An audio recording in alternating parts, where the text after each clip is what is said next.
ल है त। Good evening, good evening.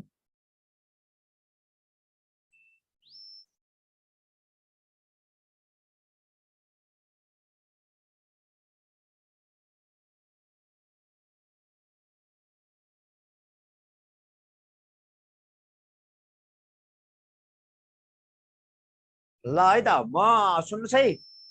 आजसम्म मैले क्वेसन एन्सर गराउँछु भोलिबाट, किनकि अस्ति शुक्रबार र शनिबार 2 दिन टेस्ट लियो। भोलिबाट विषयवस्तु हुन्छ होइन। आज एक दिन टेस्टको बाँकी छ, फिडब्याक है त। भोलिबाट मैले शिक्षा ऐन भोलि सिद्ध्याउँछु, भोलि शिक्षा ऐन पढाउँछु। आज चाहिँ नि अस्तिको फिडब्याक छ, शनिबारको परीक्षाको फिडब्याक आज। भोलिबाट विषयवस्तु सुरु है त, हुन्छ। ल तपाईँहरूको यो म भर्नु, ओएमआर सिट भर्न म अघिल्लो 1 हप्ता भरि सिकाउँछु। ओएमआर सिट भर्न चिन्ता नमान्नु। ओएमआर सिट म 1 हप्ता भरि सिकाउँछु दसैँपछि है। ओएमआर सिट अहिले भर्ने बेला सिक्ने बेला भएन, अलि पछि ओएमआर सिट भर्न सिकाउँछु। 1 हप्ता लगातार सिकाउँछु। परीक्षाको अघिल्लो दिन, परीक्षाको अघिल्लो 1 हप्ता लगातार सिकाउँछु मैले ओएमआर सिट भर्न। अहिले ओएमआर सिटको कुरा नगर्नुहोस्, अहिले विषयवस्तु जान्नतिर लाग्नुहोस्। ल साउन्ड छ किन नहुने? साउन्ड छैन भन्नुभएको छ, साउन्ड छ है। ओएमआर सिट आज फिडब्याक कक्षा, भोलिबाट विषयवस्तु नै प्रवेश हुन्छ है, किनकि आजको फिडब्याक कक्षा है त। यति भने मैले अगाडि बढेँ। भोलिबाट विषयवस्तु शिक्षा ऐन सिद्धिन्छ भोलि। ल नेपालको संविधानको कतिवटा मौलिक हकको व्यवस्था गरेको छ? कतिवटा मौलिक हकको व्यवस्था गरेको छ? कतिवटा मौलिक हकको व्यवस्था गरेको छ? धारा कतिबाट? धारा 16 बाट धारा कतिसम्म? 46 सम्म। कतिवटा? 31 वटा हक है। 31 वटा है त, 31 वटा। म अगाडि बढेँ। मौलिक हक भनेको नैसर्गिक हक। ल शिक्षकले 5 वर्ष सेवावधि पुरा गरेपछि मात्र पाउने असाधारण बिदा कति पाउने व्यवस्था छ? एक पटकमा 1 वर्ष नबढाई बढीमा 3 पटक, एक पटकमा वा पटक पटक गरी बढीमा 3 वर्ष, बढीमा 5 वर्ष, एकै पटकमा पटक पटक गरी 4 वर्ष।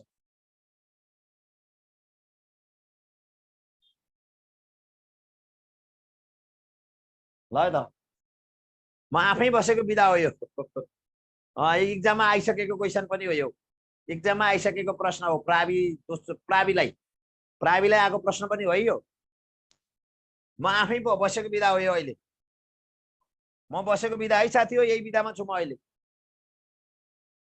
म आफू पनि यही बिदामा छु अहिले।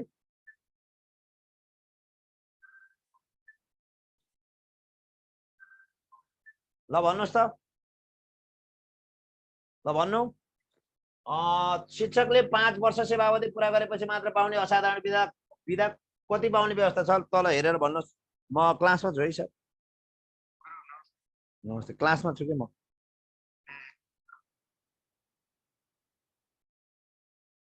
ल त ल इक्जाममा आएको प्रश्न हो यो।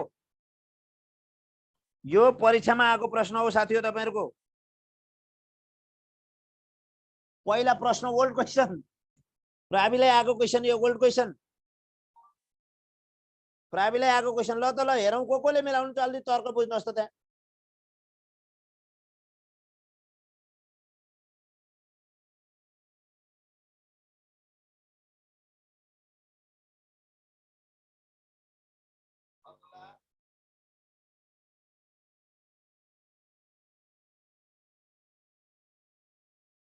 ल तर्क बुझ्नु साथी हो। ल हेरौँ त।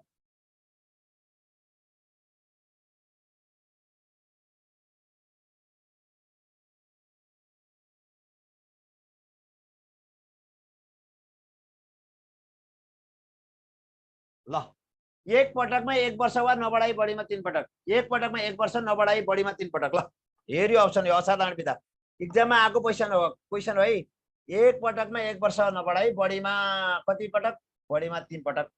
इक्जाममा आएको क्वेसन हो है। ल ल अध्ययन विधा बढीमा 3 वर्ष, विद्यालय विधा बढीमा 5 वर्ष पाइन्छ है। सुन्नुहोस्, अध्ययन विधा नै 1-1 वर्षका दरले के अध्ययन विधा बढीमा 3 वर्ष पाइन्छ र बेतलबी विधा बढीमा कति वर्ष पाइन्छ 5 वर्ष पाइन्छ र तपाईको असाधारण विधा एक पटकमा 1 वर्ष नबढाई बढीमा 3 पटक हो। असाधारण विधा भनेको वर्षै पछि 3 पटक लिन पाइन्छ, 3 वर्षलाई मात्रै, त्यहाँभन्दा बढी लिन पाइँदैन। 5 वर्ष सेवा अवधि पुरा भएकोले मात्रै पाउँछ असाधारण विधा। अध्ययन विधा पनि 5 वर्ष पुरा भएकोले मात्रै पाउँछ। बेतलबी विधा पनि स्थायी सेवा अवधि 5 वर्ष पुरा गरेकोले मात्रै पाउँछ बेतलबी विधा हो। असाधारण विधा पनि 5 वर्ष पुरा गरिसकेको स्थायी अवधि भएकोले मात्रै पाउँछ हो। र अध्ययन विधा पनि 5 वर्ष भएकोले पाउँछ। अध्ययन विधा पनि बढीमा 3 वर्ष हो। बेतलबी विधा बढीमा 5 वर्ष र यसै गरी असाधारण विधा 1 वर्षमा हो के यो असाधारण विधा 1 पटकमा 1 वर्ष नबढाई बढीमा 3 पटक हो। शिक्षक सेवा आयोगले कस्तो अवस्थामा छुट अन्तर्वार्ता लिँदैन? भवितव्य परेमा, क्रिया बस्नु परेमा, प्रथम पटक छुट भएमा, सुत्केरी भएमा। ल है त, यो धेरै पटक भनिसकेछु मैले। ल मैले आफैले पढाएको विषयवस्तु तपाईहरुलाई क्लियरली शिक्षक सेवा आयोगले कस्तो अवस्थामा छुट अन्तर्वार्ता लिँदैन? भवितव्य परेमा। ल हेरौँ त को कोले सक्नुहुन्छ।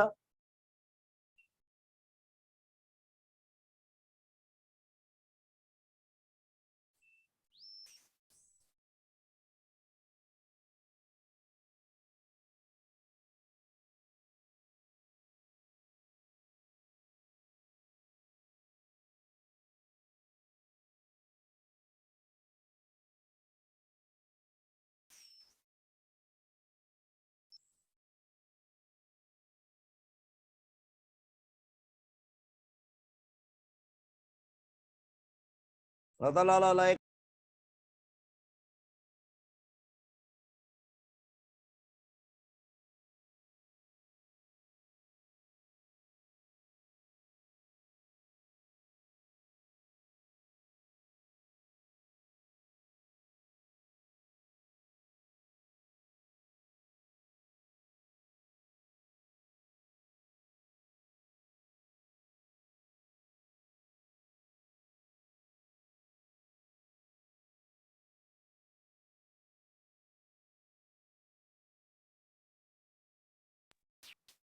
ल भन्नुस्। ल शिक्षक सेवा आयोगले कस्तो अवस्थामा छुट अन्तर्वार्ता लिँदैन?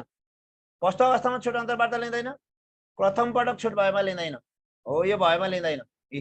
भवितव्य परेमा लिन्छ, क्रिया बस्नु परे भने लिन्छ, सुत्केरी भए पनि लिन्छ, सरकारी कामकाजमा खटिएको भए पनि लिन्छ, सरकारी हो कामकाजमा खटिएको भए पनि लिन्छ हो। अनि बिरामी भए केबाट? बिरामी भए डाक्टरबाट सिफारिस भए पनि लिन्छ हो। डाक्टरबाट प्रमाणित गरेको भए पनि लिन्छ। यो अवस्थामा लिन्छ, तर प्रथम पटक छुट भएमा लिँदैन। यो हैन है। ल मैले भनिहालेँ, अन्तर्वार्ता छुट भएको 10 दिनभित्र निवेदन दिनुपर्छ, 15 दिनभित्र अन्तर्वार्ता लिन्छ। अन्तर्वार्ता छुट भएको 10 दिनभित्र निवेदन दिनुपर्छ अन्तर्वार्ता भएको मितिले, र 15 दिनभित्र अन्तर्वार्ता लिइन्छ है। यदि अन्तर्वार्ता छुट्यो भने अन्तर्वार्ता भएको मितिले, सम्पन्न भएको मितिले 10 दिनभित्र निवेदन दिनुपर्छ र अन्तर्वार्ता भएको मितिले 15 दिनभित्र अन्तर्वार्ता हुन्छ। र कस्ता कस्ता व्यक्तिले छुट अन्तर्वार्ता दिन पाउँछ त? भवितव्य बाढी पहिरो यस्तो आएर आउनै नसकेको मान्छेले, बिरामी भएर डाक्टरबाट प्रमाणित भएकोले, सरकारी सेवामा गएको मान्छेले, सरकारी सेवामा काम गरे बापत त्यहाँ आउन भ्याएन भने पाउँछ हो। सुत्केरी भयो भने, क्रिया बस्यो भने यस्ता व्यक्तिले के पाउँछन्? छुट अन्तर्वार्ता दिन पाउँछन् भनेर भनिसके मैले हो। छुट अन्तर्वार्ता दिनका लागि अन्तर्वार्ता भएको मितिले 10 दिनभित्र निवेदन, 15 दिनभित्र अन्तर्वार्ता दिने व्यवस्था छ। क्लियर छ?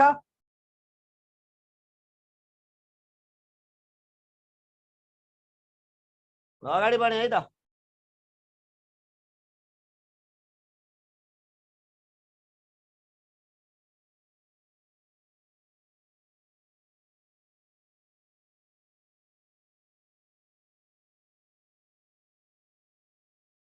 अगाडि बढ्ने है।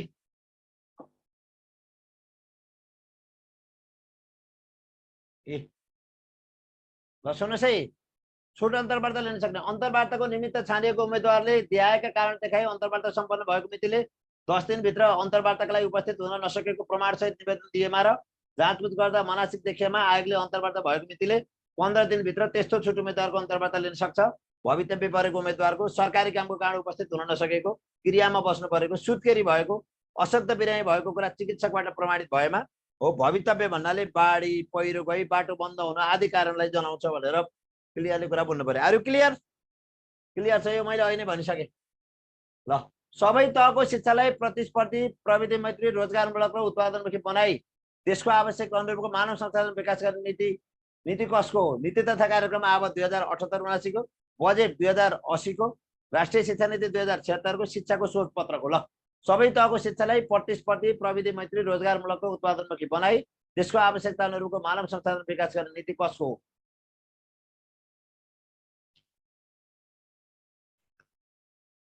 ल त ल,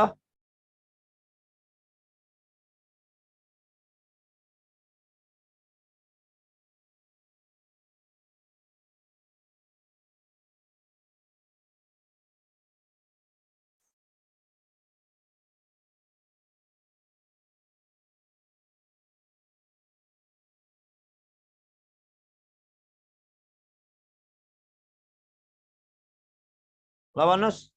ल, सबै तहको शिक्षालाई प्रतिस्पर्धी, प्रविधि मैत्री, रोजगारमूलक र उत्पादनमुखी बनाई त्यसको आवश्यकता अनुरूपको मानव संसाधन विकास गर्ने नीति कसको? ल ल भन्नु। ल, सबै तहको शिक्षालाई प्रतिस्पर्धी, प्रविधि मैत्री, रोजगारमूलक बनाई त्यसको आवश्यकता अनुरूप मानव संसाधन विकास गर्ने नीति कसको? नीति तथा कार्यक्रम अब 2078-79 को, बजेट 2080 को, राष्ट्रिय शिक्षा नीति 2076 को, शिक्षाको शोध पत्रको। ल भन्नु त, ल भन्नु साथी हो।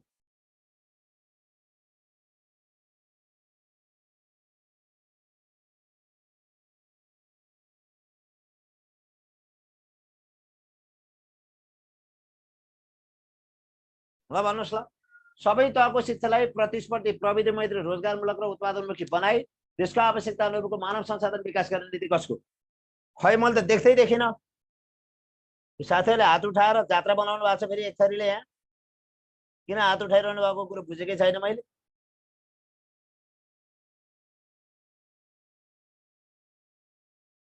हात किन उठाइरहनु भएको साथीहरूले मैले कुरै बुझाएन।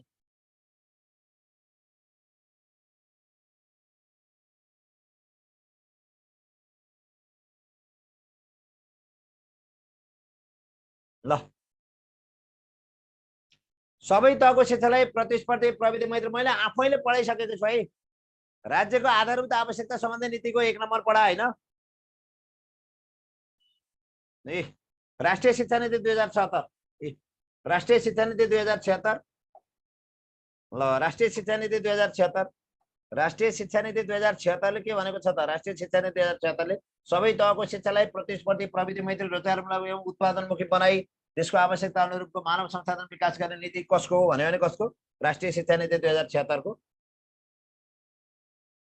ल, आर्थिक, सामाजिक वा भौगोलिक कारणले पछाडि परेका व्यक्तिलाई विभेद रहित वातावरण दिने शिक्षा कुन हो? आर्थिक, सामाजिक वा भौगोलिक कारणले पछाडि परेका व्यक्तिलाई विभेद रहित वातावरण दिने शिक्षा कुन हो? विशेष शिक्षा, समावेशी शिक्षा, समाहित शिक्षा, निरन्तर शिक्षा। यो जसले पनि मिलाउनु छ यो। सम्पूर्ण साथीहरुमा हार्दिक नमस्कार छ।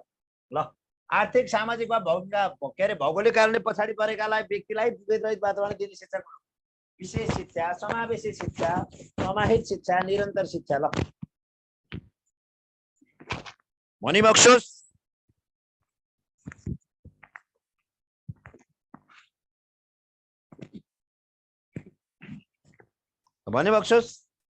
आर्थिक, सामाजिक वा भौगोलिक कारणले पछाडि परेको व्यक्तिलाई विभेद रहित वातावरण दिने शिक्षा कुन हो? विशेष शिक्षा, समावेशी शिक्षा, समाहित शिक्षा, निरन्तर शिक्षा। ल भन्नुहोस्।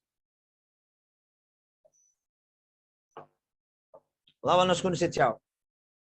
समावेशी शिक्षा त सबैलाई कतिपटक भनिसकियो, जसले पनि सक्नुहुन्छ है। यो विभेद रहित वातावरणमा दिने शिक्षा समावेशी धेरै पटक पढाएको छु, धेरै पटक। कक्षा 9 र 10 को समकक्षताको लागि औपचारिक माध्यमिक विद्यालय शिक्षाको अवधि कति हुन्छ? कक्षा 9 र 10 को समकक्षा अनौपचारिक माध्यमिक विद्यालयको शिक्षाको अवधि कति हुन्छ? कक्षा 9 र 10 को समकक्षताको लागि अनौपचारिक माध्यमिक विद्यालय शिक्षाको अवधि कति हुन्छ?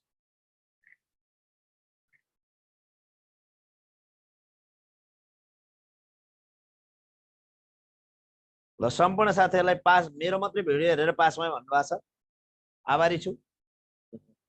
आभारी छु है। कक्षा 9 र 10 को समकक्षताका लागि अनौपचारिक माध्यमिक विद्यालय शिक्षाको अवधि कति हुन्छ ल? 1 वर्ष, 2 वर्ष, 1.5 वर्ष, 5 महिना। अब यो धेरैले 1 वर्ष सही भन्नुभएको छ। कक्षा 1 5 का लागि 3 वर्ष, कक्षा 6 8 का लागि 2 वर्ष, 9 10 का लागि कति वर्ष? कक्षा 9 र 10 को समकक्षताका लागि अनौपचारिक माध्यमिक विद्यालय शिक्षाको अवधि 1 वर्ष। कक्षा 9 र 10 को समकक्षताका लागि अनौपचारिक माध्यमिक विद्यालय शिक्षाको अवधि कति वर्ष? 1 वर्ष ल है। कक्षा 1 र 5 को अनौपचारिक शिक्षाको अवधि 3 वर्ष। कक्षा 6 र 8 को अनौपचारिक शिक्षाको अवधि 2 वर्ष। माध्यमिक तहको कति वर्ष? माध्यमिक तहको 1 वर्ष, 6 र 8 को, माध्यमिक 9 र 10 को हो अनौपचारिक शिक्षाको समकक्षता प्राप्त गर्नका लागि 9 र 10 को लागि 1 वर्ष, 6 र 8 को लागि 2 वर्ष हो र यसै गरी 1 देखि 5 सम्मका लागि 3 वर्ष। ल सुन्नुहोस् है, कक्षा 9 र 10 को समकक्षताको 1 वर्ष, 2 वर्ष 6 र 8 लाई हो र त्यसै गरी 3 वर्ष 1 र 5 लाई। ल लोकतान्त्रिक सहभागितामूलक र समतामूलक शिक्षा कस्तो व्यवहार कुशल सिप हो? लोकतान्त्रिक सहभागितामूलक र समतामूलक शिक्षा कस्तो व्यवहार कुशल सिप हो? अन्तर्वैयक्तिक, नागरिक, वैयक्तिक र बहुसाक्षरता। खतरा क्वेसन आयो हेर्नु साथी हो, यस्तो खतरा क्वेसन आयो कि साथीहरुलाई हार्दिक स्वागत छ युनियन एजुकेसनमा। हार्दिक स्वागत छ मित्रहरुलाई। ल लोकतान्त्रिक सहभागितामूलक र समतामूलक शिक्षा कस्तो व्यवहार कुशल सिप हो? अन्तर्वैयक्तिक हो, नागरिक हो, वैयक्तिक हो, बहुसाक्षरता हो। ल त ल मित्रहरु, ल कटक बहादुर साईजीलाई हार्दिक बधाई छ, मेरो भिडियो हेरेर पास गरे भन्नुभयो। म आभारी छु मित्रहरु, तपाईहरुको सेवामा सधैँ तत्पर छु, तपाईहरुको सेवामा तत्पर छु, तपाईहरुले दिएको हौसलाले आभारी छु, तपाईहरुले दिएको हौसलाले आभारी छु, तपाईहरुको सेवामा सधैँ तत्पर छु। नमस्कार, नमस्कार साथीहरु, नमस्कार, तपाईहरुको सेवामा सेवारत छु, तपाईहरुले दिएको ऊर्जाले म थप सशक्त भएर अगाडि बढ्ने प्रण गर्छु है त मित्रहरु। नमस्कार। ल लोकतान्त्रिक सहभागितामूलक र समतामूलक शिक्षा कस्तो व्यवहार कुशल सिप हो? अन्तर्वैयक्तिक हो, नागरिक हो, वैयक्तिक, लोकतान्त्रिक हो, सहभागितामूलक र समतामूलक, बहुसाक्षरता सिप। नमस्कार छ, नमस्कार सम्पूर्ण साथीहरुलाई युनियन एजुकेसनमा हार्दिक स्वागत छ। देशैभरिको नम्बर 1 इन्स्टिट्युसन विशुद्ध शिक्षक सेवा आयोगमा मात्रै केन्द्रित युनियन एजुकेसन, विशुद्ध शिक्षक सेवा आयोगमा मात्रै केन्द्रित युनियन एजुकेसन। देशैभरिको शिक्षक सेवा आयोगका लागि नम्बर 1 इन्स्टिट्युसन युनियन एजुकेसनमा हजुरहरुलाई स्वागत छ। ल यो सबैले नागरिक सिप सही भन्नुभएको छ है, सबैले नि लोकतान्त्रिक हो, यो नागरिक सिप हो, यो लोकतान्त्रिक सहभागितामूलक समतामूलक शिक्षा कस्तो व्यवहार कुशल सिप अन्तर्गत पर्छ भने यो के भित्र? नागरिक भित्र पर्छ भनेर भन्नु पर्यो। ल समय व्यवस्थापन कुन भित्र पर्दछ? ल भन्नु त त्यसो भए समय व्यवस्थापन कुन भित्र पर्दछ? समय व्यवस्थापन कुन भित्र पर्दछ ल भन्नुस्? र सञ्चार कुन भित्र पर्दछ? सञ्चार र सहकार्य, सञ्चार र सहकार्य कुन भित्र पर्दछ? हेरी यस्ता कुराहरु जान्न पर्यो। कुन सिप भित्र पर्छ? हो समय व्यवस्थापन कुन भित्र पर्छ? ल भन्नुस्? सञ्चार र सहकार्य अन्तर्वैयक्तिक भित्र पर्छ, वैयक्तिक भन्दा तपाईं समय व्यवस्थापन। कति सजिलो हेर्नु न, कति सजिलो। सञ्चार र सहकार्य आयो भने अन्तर्वैयक्तिकतिर लगाइदिने, समय व्यवस्थापन भनेर आयो भने वैयक्तिकतिर लगाइदिने, लोकतान्त्रिक सहभागितामूलक समतामूलक आयो भने नागरिकतिर लगाइदिने, नागरिकतिर लगाइदिने है त। चित्त बुझ्यो? चित्त बुझ्यो साथीहरु? साथीहरुलाई चित्त बुझ्यो?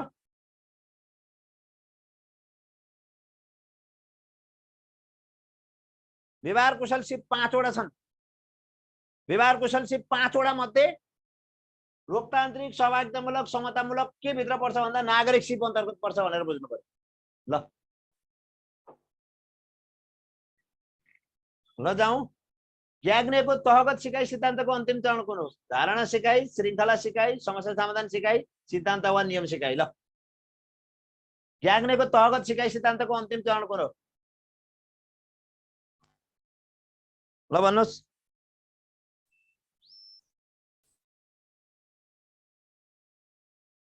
ल मित्रहरू,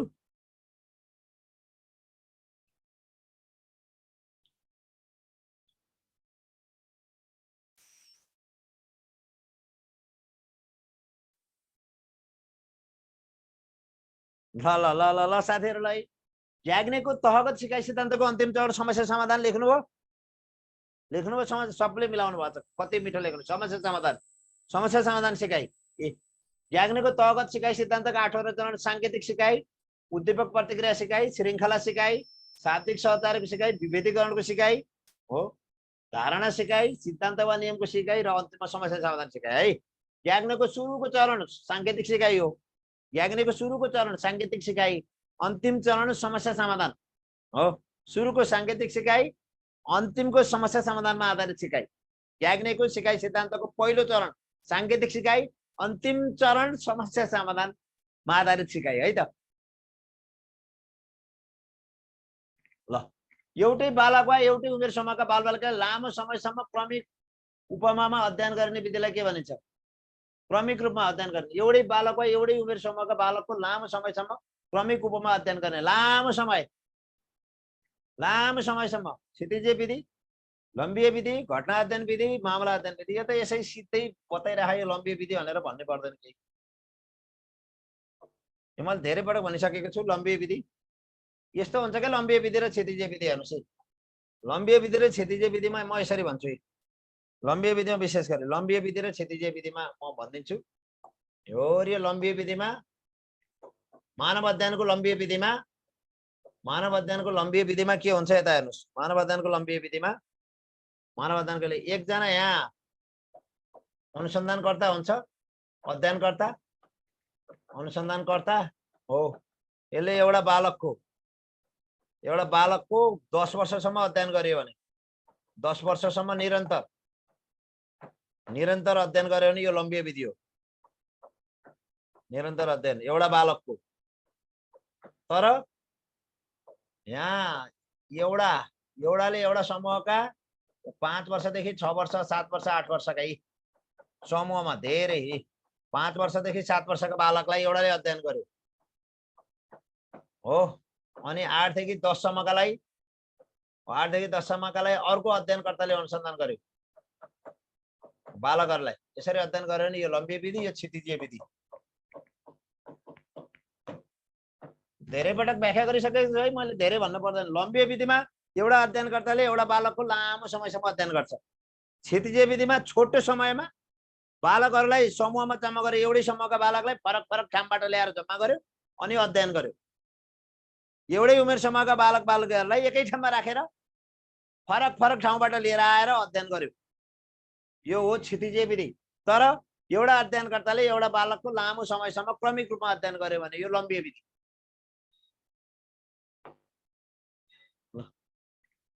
विवेक, नैतिकताको चेतना र मूल्य मान्यताको विकास गर्नु कुन चरणको विकासात्मक कार्य हो? विवेकको, नैतिकताको, चेतनाको र मूल्य मान्यताको विकास गर्नु कुन चरणको विकासात्मक कार्य हो? पूर्वबाल्य अवस्थाको, उत्तर बाल्य अवस्थाको, यौवन अवस्थाको, किशोर अवस्थाको? ल, खतरा क्वेसन छ है, खतरा क्वेसन छ।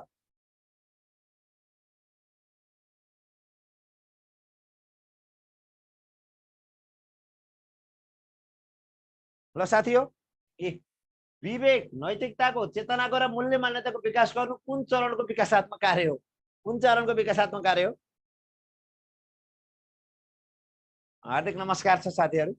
ल, विवेक, नैतिकताको, चेतनाको र मूल्य मान्यताको विकास गर्नु कुन चरणको विकासात्मक कार्य हो? पूर्व बाल्य अवस्थाको, उत्तर बाल्य अवस्थाको, यौवन अवस्थाको, किशोर अवस्थाको? ल त हेरौँ।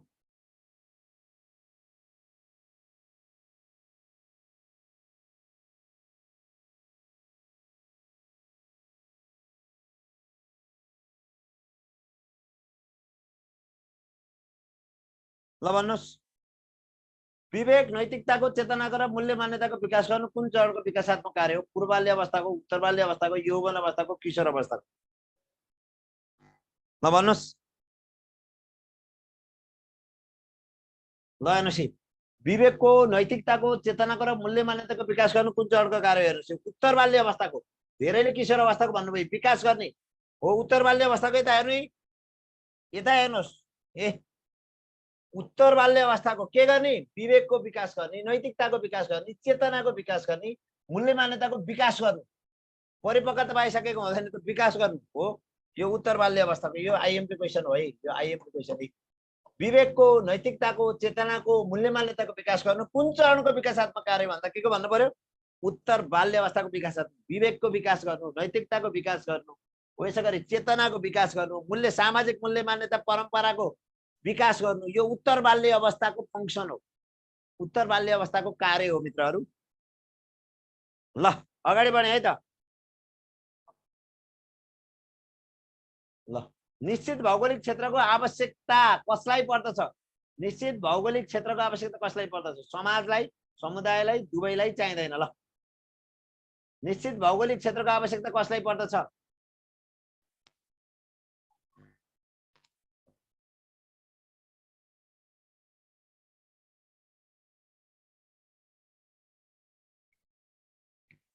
ल निश्चित भौगोलिक क्षेत्रको आवश्यकता कसलाई पर्दछ? समाजलाई पर्छ, समुदायलाई पर्छ, दुवैलाई पर्छ, चाहिँदैन। धेरै थाहा भन्नु। समुदायलाई, समाजलाई भौगोलिक क्षेत्र चाहिँदैन है, भौगोलिक क्षेत्र चाहिँदैन। धेरै नै मिलाउनु भएको छ, धेरै नै मिलाउनु भएको छ है। ए निश्चित भौगोलिक क्षेत्रको आवश्यकता कसलाई पर्दछ भन्दा समुदायलाई, समाजलाई चाहिँदैन, समाजलाई भौगोलिकको आवश्यकता पर्दैन है त। भौगोलिक क्षेत्रको आवश्यकता समाजलाई पर्दैन, तर निश्चित भौगोलिक क्षेत्रको आवश्यकता समुदायलाई पर्छ। ल म अगाडि बढे। नयाँ गाउँ नगर शिक्षा योजनाको अवधि हो, अवधि कति हुन्छ भन्न खोजेको है, कति हुन्छ? नयाँ गाउँ नगर शिक्षा समिति योजनाको अवधि कति हुन्छ?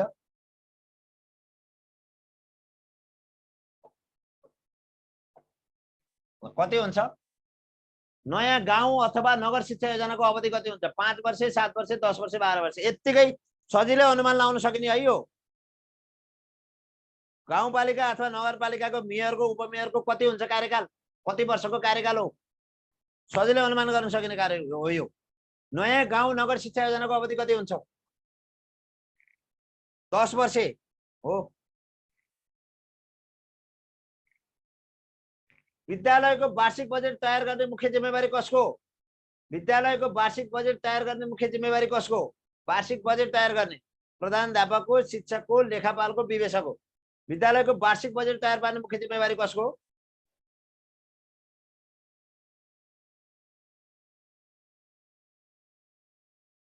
रमेश सर माविको लाइसेन्स भएको तर 1 वर्ष बिएड नभएकोले अहिलेसम्म बीएससी साइन्स पास, अस्ति मावि लाइसेन्समा पास भएको, अब प्राविको निमाविको इक्जाम दिन मिल्छ कि? माविको दिन मिल्छ, माविको दिन मिल्छ।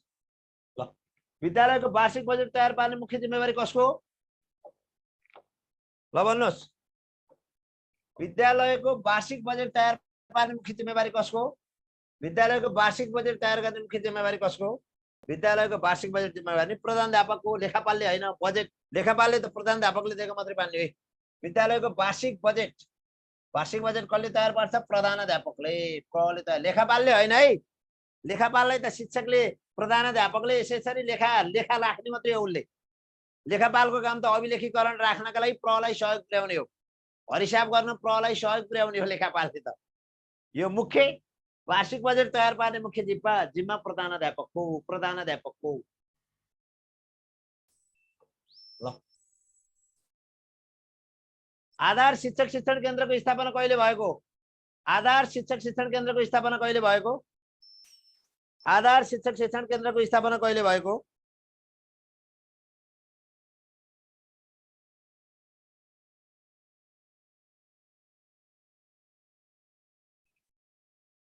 ल भन्नुहोस्।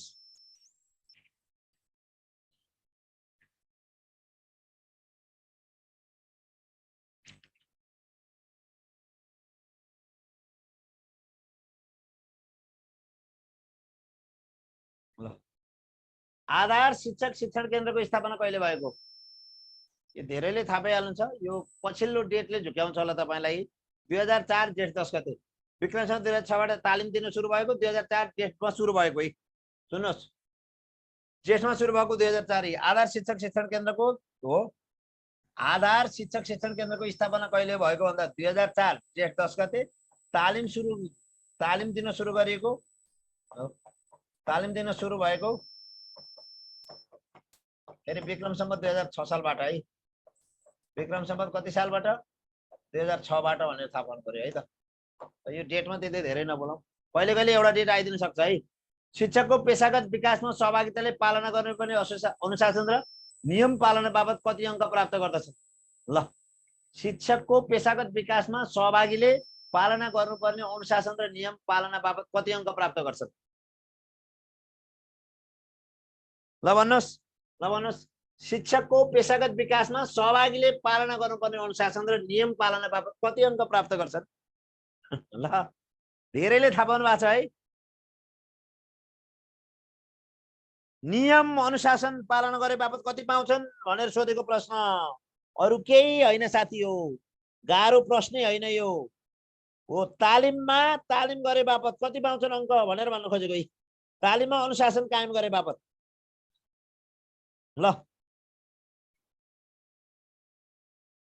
ल, यस्तो है कसले कति पाउँछ तालिममा? सुन्नुहोस् है, तालिमको 40 अङ्कमा कति हुन्छ ल हेर्नुहोस् है। तालिममा 40 अङ्क हुन्छ तालिम केन्द्रमा हो, तालिम केन्द्रमा 40 अङ्क हुन्छ, विद्यालयमा 10 अङ्क हुन्छ हो, विद्यालयलाई 10 अङ्क छुट्याएको हुन्छ, तालिम केन्द्रमा 40, प्रशिक्षण केन्द्रमा 40 छुट्याएको हुन्छ हो। अनुशासनमा 2 हो, नियमिततामा 3 हो। यसै गरी प्रस्तुतिमा 10 अङ्क र अन्तिममा लिखितका लागि कति भयो? 25 अङ्क। लिखितमा कति अङ्क? 25 अङ्क गरेर 40। तालिममा 40 अङ्क हुन्छ, तालिम केन्द्रमै 40 अङ्क, विद्यालयमा 10 अङ्क दिन्छ। विद्यालयमा पनि के गर्नुपर्छ? प्रतिवेदन बनाउनु पर्छ, लेसन प्लान बनाउनु पर्छ, प्रबाट प्रमाणित गर्नुपर्छ, 52 दिनभित्र तालिम केन्द्रमा बुझाउनु पर्छ भनेर भनिसकेको छु। तालिममा 40 अङ्क बापत अनुशासनमा 2 अङ्क, नियमिततामा 3 अङ्क, प्रस्तुतिमा 10 अङ्क, लिखितमा 25 अङ्क भनेपछि यहाँ कति अङ्क भयो? शिक्षकको पेशागत विकासमा सहभागीले पालना गर्नुपर्ने अनुशासन र नियम पालना बापत कति अङ्क प्राप्त गर्छन् भन्दा कति अङ्क? हेर्यो, अनुशासन र नियम पालनामा 2 अङ्क हो। नियमितता भयो कति अङ्क हो? नियमितता भए 3 अङ्क हो। यो 10 अङ्क केलाई? 10 अङ्क प्रस्तुतिलाई, 10 अङ्क प्रस्तुतिलाई, 2 अङ्क अनुशासनलाई, 25 अङ्क लिखितलाई।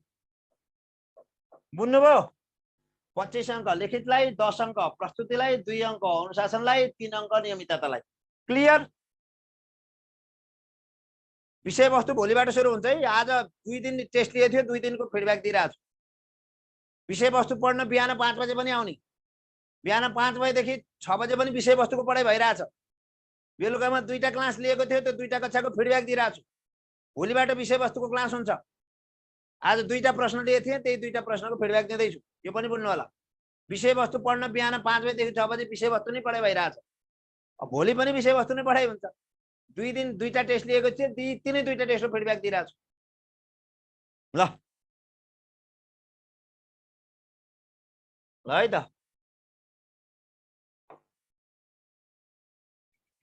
ल, शिक्षकको सक्षमताका प्रारूप कसले पारित गरेको? शैक्षिक जनशक्ति विकास केन्द्र, शैक्षिक जनशक्ति विकास परिषद, पाठ्यक्रम विकास केन्द्र, पाठ्यक्रम विकास परिषद। विकास केन्द्र आयो के छैन? ल, परिषद। ल, शिक्षकको सक्षमताको प्रारूप कसले पारित गरेको? ल, पारित कसले गरेको? ल, पारित गरेको कसले हो? ल हेर्नुहोस्, ल पारित कसले गरेको? शिक्षकको सक्षमताको प्रारूप कसले पारित गरेको? शैक्षिक जनशक्ति विकास केन्द्रले, शैक्षिक जनशक्ति विकास परिषदले, पाठ्यक्रम विकास केन्द्रले, पाठ्यक्रम विकास परिषदले।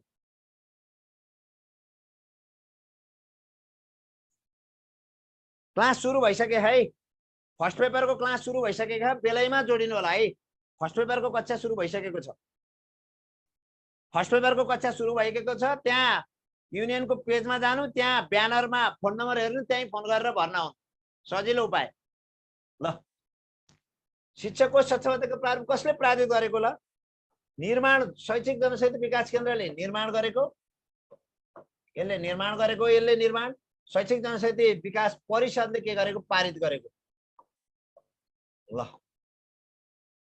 है, शिक्षकको सक्षमताको प्रारूप हो कसले पारित गरेको शैक्षिक जनशक्ति विकास केन्द्रले निर्माण गरेको शैक्षिक जनशक्ति विकास परिषदले पारित गरेको है त शिक्षकका सक्षमता 8 वटा छन् ती 8 वटा शिक्षक सक्षमता प्रारूप 2072 मा पारित भएको हो त्यसलाई निर्माण गरेको शैक्षिक जनशक्ति विकास केन्द्रले त्यसलाई पारित गरेको शैक्षिक जनशक्ति विकास परिषदले are you clear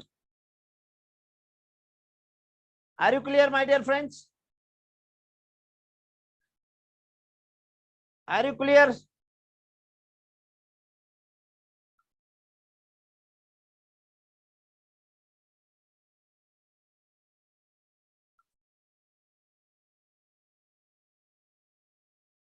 Are you clear, my dear friends? Yes. UNICEF का अनुसार गुणस्तरीय शिक्षाका 5 आधारहरुमा तलको कुन पक्ष पर्दछ कुन पक्ष जान्नका लागि सिकाइ गुणस्तरीय सिकाइ प्रक्रिया शैक्षिक रणनीति निर्माणका लागि बाँच्नका लागि यो प्रश्नहरुले मिलेन गुणस्तरीय शिक्षा यूनिसेफ का अनुसार गुणस्तरीय शिक्षाका 5 प्रश्नहरुमा तलको कुन पर्दछ यो त्यो क्वेशन अलिकति मिलेन है गुणस्तरीय शिक्षाको प्रक्रिया लक्षित विषय तलको मध्ये कुन हो प्रक्रिया गुणस्तरीय शिक्षाको प्रक्रिया लक्षित विषय तलको मध्ये कुन हो संस्थागत गतिशीलता समय पाठ्यक्रम शैक्षणिक सामग्री ल गुणस्तरीय शिक्षाको प्रक्रिया लक्षित विषय तलको मध्ये कुन हो नै गुणस्तरीय शिक्षाको प्रक्रिया लक्षित विषय तलको मध्ये कुन हो प्रक्रिया लक्षित विषय ल गुणस्तरीय शिक्षाको प्रक्रिया लक्षित विषय तलको मध्ये कुन हो संस्थागत गतिशीलता समय पाठ्यक्रम शैक्षणिक सामग्री ल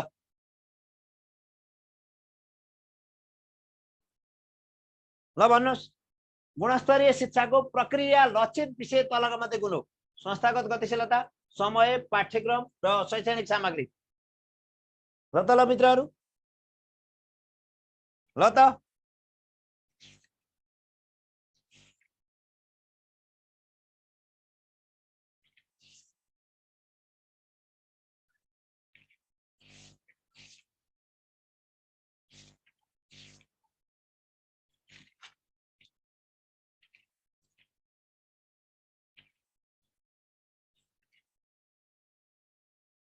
ल गुणस्तरीय शिक्षाको प्रक्रिया लक्षित विषय तलका मध्ये कुन हो प्रक्रिया लक्षित विषय त हेर्नु संस्थागत गतिशीलता है नेतृत्व विकास पनि यसैमा हो नेतृत्व पनि यसैमा हो गुणस्तरीय शिक्षाको प्रक्रिया लक्षित विषय तलका मध्ये कुन हो यो संस्थागत गतिशीलता पनि यसैमा हो नेतृत्व पनि यसैमा हुन्छ हो हो गुणस्तरीय शिक्षाको प्रक्रिया नेतृत्व पनि यसैमा हुन्छ शिक्षण सिकाइ पनि यसैमा हुन्छ शिक्षण सिकाइ पनि यसैमा हुन्छ यो संस्थागत गतिशीलता यो त शैक्षणिक सामग्री पाठ्यक्रम समय यी त लगानी हुन् यी लगानी अन्तर्गत पर्छन् हो प्रक्रिया अन्तर्गत संस्थागत गतिशीलता प्रक्रिया हो नेतृत्व प्रक्रिया हो नेतृत्व गर्नु शिक्षण सिकाइ गर्नु प्रक्रिया हो यी समय पाठ्यक्रम शैक्षणिक सामग्री लगानी अन्तर्गत पर्छ ल शिक्षामा समन्वयिक पहुँचको सुनिश्चितता गर्नु कुन शैक्षिक कार्यक्रमको उद्देश्यभित्र पर्दछ ल शिक्षामा समन्वयिक पहुँचको सुनिश्चितता गर्नु कुन शैक्षिक कार्यक्रमको उद्देश्यभित्र पर्छ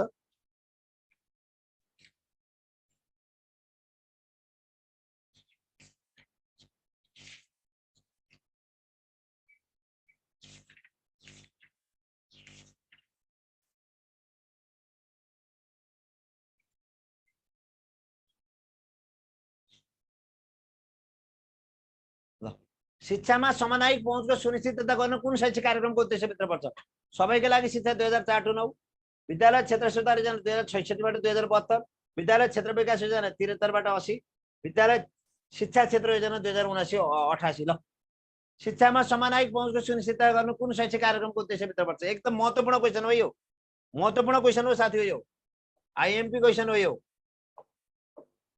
आईएमपी 1 ए शिक्षामा समन्वयिक पहुँचको सुनिश्चितता गर्न कुन शैक्षिक कार्यक्रमको उद्देश्यभित्र पर्दछ सबैका लागि शिक्षा 2004 बाट 9 शिक्षा विद्यालय क्षेत्र सुधार योजना 2066 बाट 72 विद्यालय क्षेत्र विकास योजना 2073 बाट 80 विद्यालय शिक्षा क्षेत्र योजना 2079 बाट 88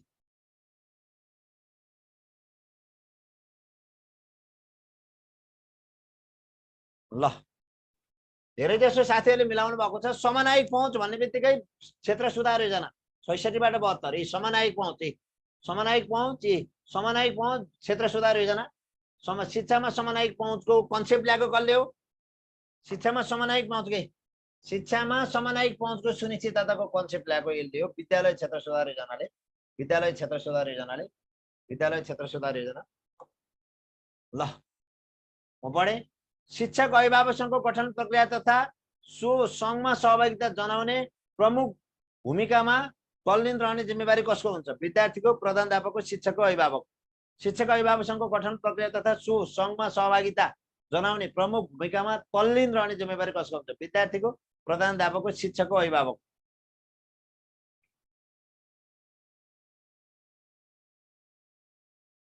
यो त जसले पनि थाहा पाउनुहुन्छ सबभन्दा बढी अभिभावकै हुन परेन अभिभावक संघको गठनमा अभिभावकै हुन परेन वर्तमान अभ्यासमा प्रादेशिक तहलाई शैक्षिक सुशासनको कुन शासकीय अङ्गमा राखिएको छ संघीय तह मध्यवर्गीय तह स्थानीय तह अन्य तह वर्तमान अभ्यासमा प्रादेशिक तहलाई शैक्षिक सुशासनको कुन शासकीय अङ्गमा राखिएको छ यो त सबैले मध्यवर्गीय तह जसले पनि थाहा पाउनुहुन्छ हो स्थानीय मध्यवर्गीय तह हो यी मध्यवर्गीय प्रदेशले संघ र स्थानीय तहको मध्यवर्गीय तहको रूपमा काम गर्ने त हुने प्रदेश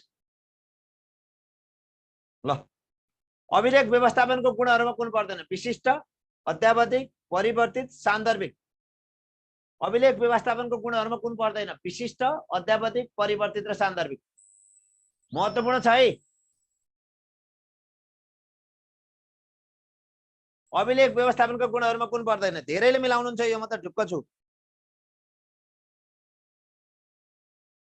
धेरैले मिलाउनुहुन्छ म त यसमा क्लियरै छु है साथी हो सबैले मिलाउनुहुन्छ भन्नेमा क्लियर छु म सबले मिलाउनुहुन्छ भन्नेमा क्लियर छु त म ल त हेरौँ तपाईहरुको आन्सर हेरेर मन लाग्यो तपाईहरुको आन्सर हेरेर मन लाग्यो सबले मिलाउनुहुन्छ भन्नेमा क्लियर छु सबले मिलाउनुहुन्छ भन्नेमा क्लियर छु सबैले मिलाउनुहुन्छ भन्नेमा धेरै क्लियर छु है म अभिलेख व्यवस्थापनको गुणहरुमा कुन पर्दैन विशिष्ट अत्यावधिक परिवर्तित सान्दर्भिक ल भन्नुस् अभिलेख व्यवस्थापनको गुणहरुमा कुन पर्दैन धेरैले मिलाउनु भएको छ है परिवर्तित पर्दैन सान्दर्भिक पनि हुनुपर्छ अत्यावधिक पनि हुनुपर्छ विशिष्ट पनि हुनुपर्छ तर अभिलेख परिवर्तित हैन है अभिलेख परिवर्तित हैन अभिलेख व्यवस्थापनका गुणहरु के हुनुपर्छ त सुन्नुस् अभिलेख कस्तो हुनुपर्छ त अभिलेख हेर्नुस् अभिलेख व्यवस्थापन कस्तो हुनुपर्छ त अभिलेख विशिष्ट हुनुपर्छ अभिलेख स्वाभाविक हुनुपर्छ अभिलेख सूचनामूलक हुनुपर्छ अभिलेख विश्वसनीय हुनुपर्छ अभिलेख अत्यावधिक हुनुपर्छ अभिलेख प्रमाणिक हुनुपर्छ अभिलेख सान्दर्भिक हुनुपर्छ र अभिलेख संक्षिप्त समेत हुनुपर्छ छोटो संक्षिप्त भनेको छोटो है अभिलेख संक्षिप्त पनि हुनुपर्छ र अभिलेख परिवर्तित हुनु हुँदैन कहाँ तयार पारेर राखेको अभिलेखलाई परिवर्तन गर्न पाइन्छ त पाइदैन तयार पारेर राखेको अभिलेखलाई कहाँ परिवर्तन गर्न पाइदैन त्यो हैन र अभिलेख व्यवस्थापनका गुणहरु विशिष्ट स्वाभाविक सूचनामूलक विश्वसनीय अत्यावधिक प्रमाणिक सान्दर्भिक र संक्षिप्त है त म अगाडि बढे आधुनिक फाइलिङहरु कुन हो पोके हो ठाडो हो बाकस हो कार्डबोर्ड हो आधुनिक फाइलिङहरु कुन हो पोके हो ठाडो हो बाकस हो कार्डबोर्ड हो यो त्यसै अनुमान गर्न सक्नुहुन्छ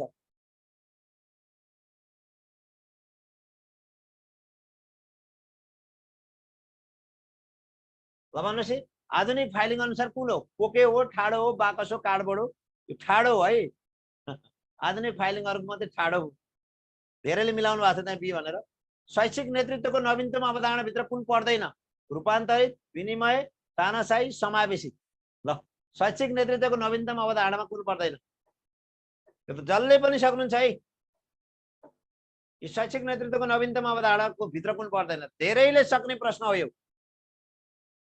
नै शैक्षिक नेतृत्वको नवीनतम अवधारणा भित्र कुन पर्दैन शैक्षिक नेतृत्वको नवीनतम अवधारणा भित्र कुन पर्दैन रूपान्तरित पर्दैन विनिमय पर्दैन तानाशाही पर्दैन समावेशी पर्दैन ल भन्नु त कुन हो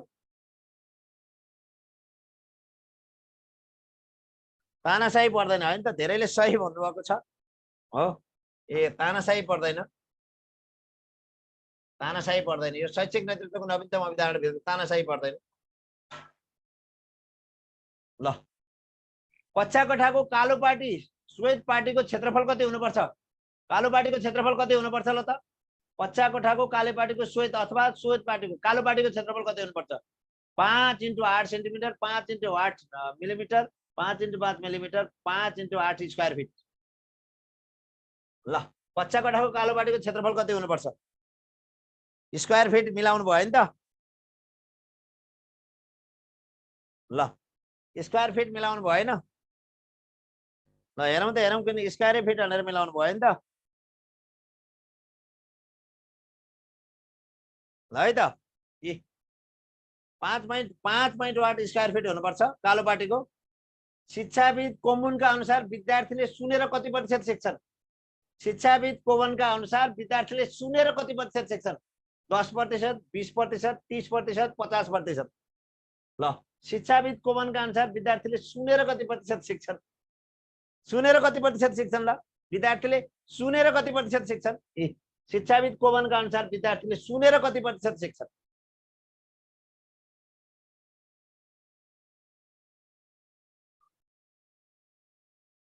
सुनेर कति प्रतिशत सिक्छन्?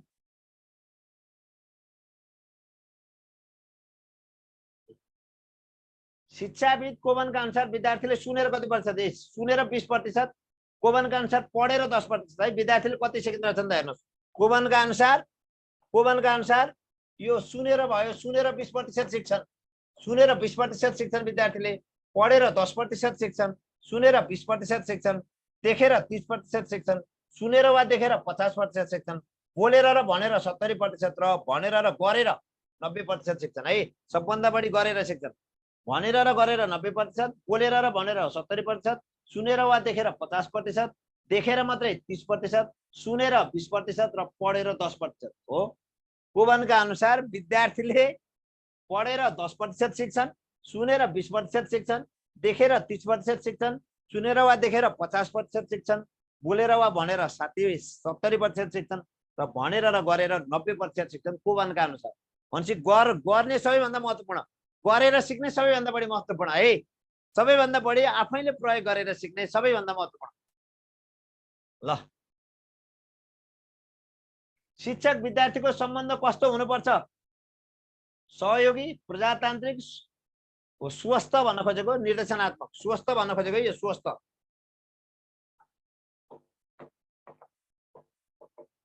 स्वस्थ हुनुपर्छ, प्रजातान्त्रिक हुनुपर्छ, सहयोगी हुनुपर्छ।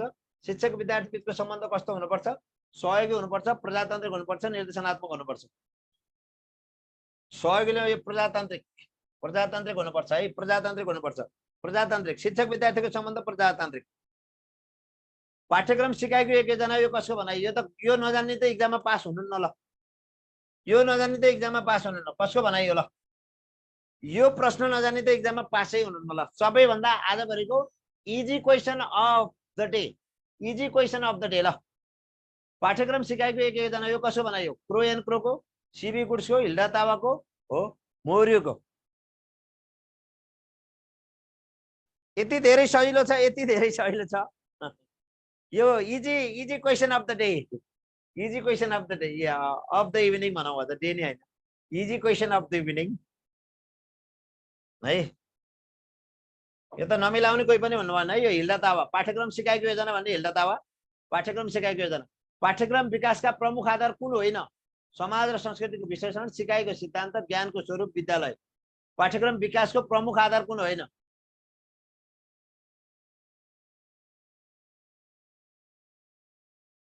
खतरा क्वेसन है। ल त पाठ्यक्रम विकासको आधार कुन होइन? यी पाठ्यक्रम विकासको प्रमुख आधार कुन होइन? समाज र संस्कृतिको विश्लेषण, सिकाइ सिद्धान्त, ज्ञानको स्वरूप, विद्यालय।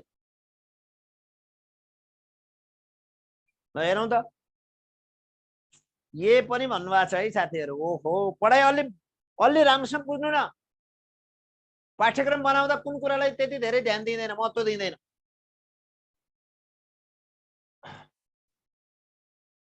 अलि राम्रोसँग ख्याल गर्नु न। पाठ्यक्रम विकासका प्रमुख आधार कुन होइन? देखिहाल्यो यहाँ।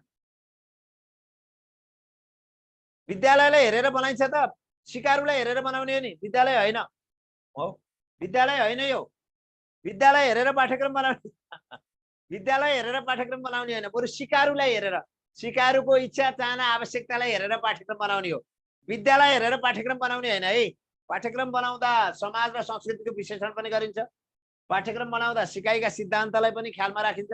सिकाइका सिद्धान्तले दिएको सुझावलाई पनि पाठ्यक्रम निर्माण गर्दा हो कस्ता शैक्षिक सामग्री प्रयोग गर्ने, कस्ता शिक्षण विधि प्रयोग गर्ने, विद्यार्थीलाई के गर्ने, त्यो कुराहरू सिकाइका सिद्धान्त पनि पाठ्यक्रम निर्माणमा प्रयोग गरिएको हुन्छ र समाज र संस्कृतिको विश्लेषण पनि गरिएको हुन्छ र ज्ञानको स्वरूप पनि ख्याल गरिएको हुन्छ पाठ्यक्रम निर्माण गर्दा।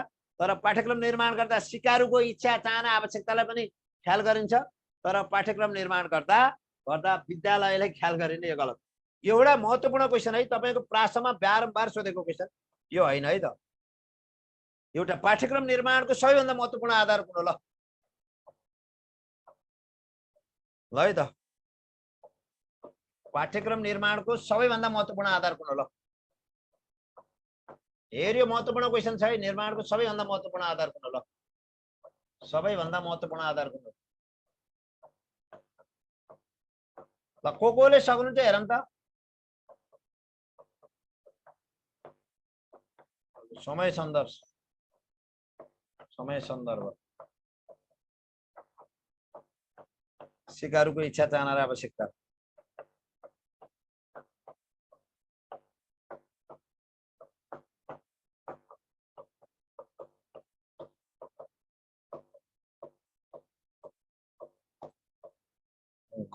उपलब्ध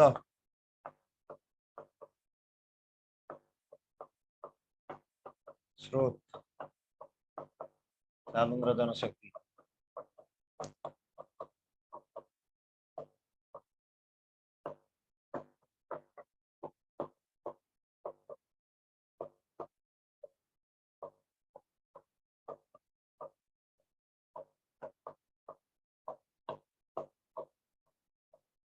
ल त यो एकदमै आइएमपी क्वेशन है, मस्ट आइएमपी हो, मस्ट आइएमपी क्वेशन। ल त पाठ्यक्रम निर्माणको सबैभन्दा महत्त्वपूर्ण आधार कुन हो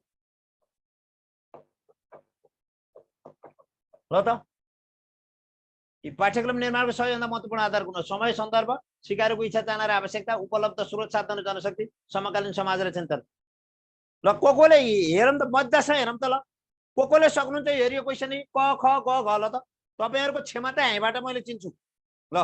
यो मस्ट आइएमपी क्वेशन है, पाठ्यक्रम निर्माणको सबैभन्दा महत्त्वपूर्ण आधार। बारम्बार इक्जाममा प्रासमा सोध्ने क्वेशन।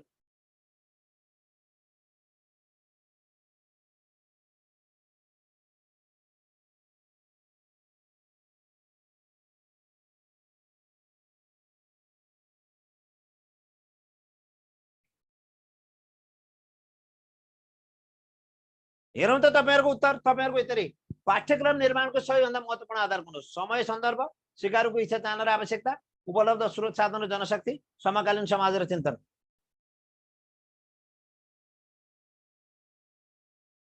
धेरैको बिग्रियो, धेरै जसोले बिगार्नु भयो, धेरै जसोले बिगार्नु भयो।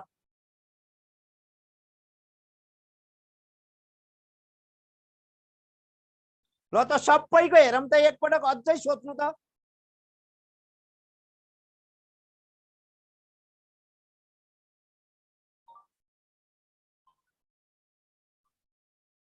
ल त ल साथी हो ल, सबैको म एकपटक हेर्नै मन लाग्यो के साथी हो। कोले कति सक्नुहुन्छ हेर्न मन लाग्यो।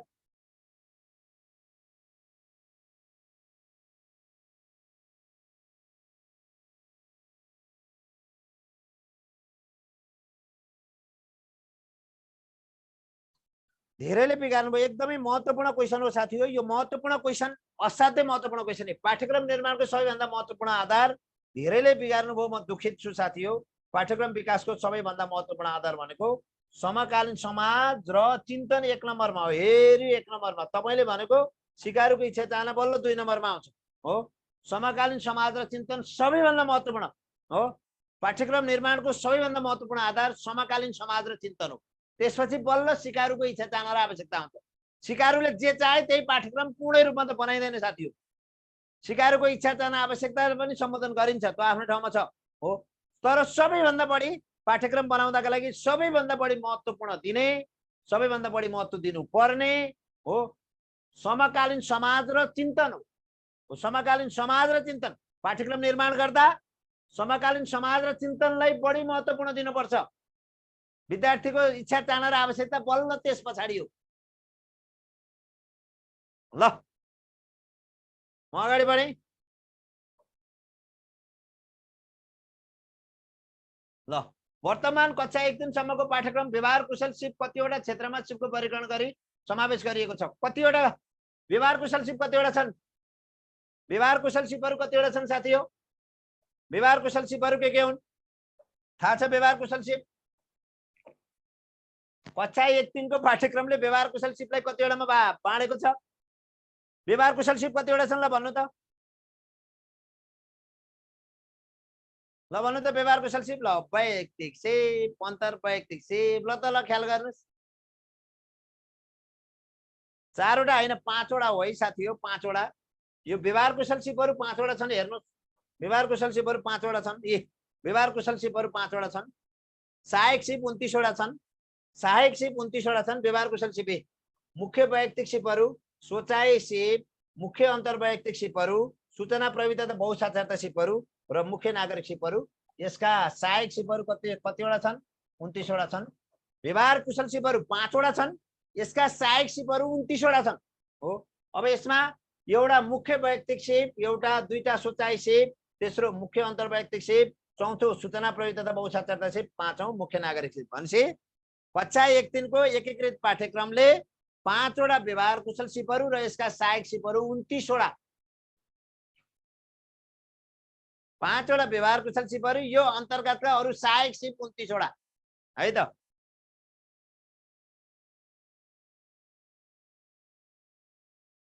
ल हस्, म अगाडि बढेँ।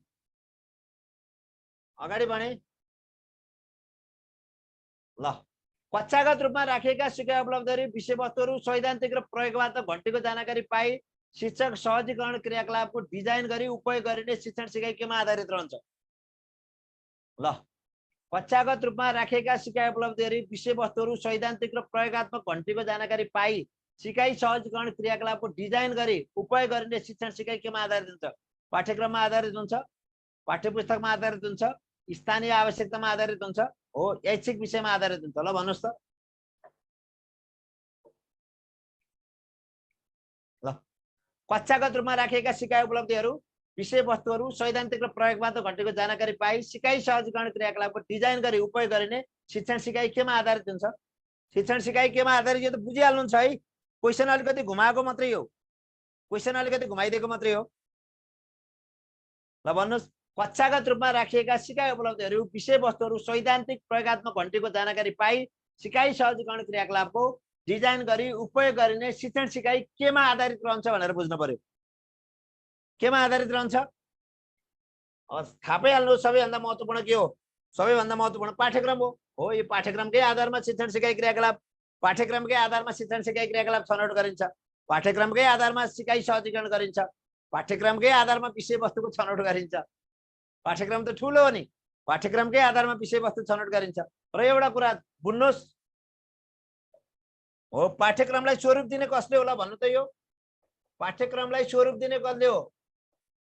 पाठ्यक्रमलाई स्वरूप दिने विषयवस्तु हो भने, वस्तु हो भने कक्षा कोठामा कार्यान्वयन गर्ने कुन हो? ल त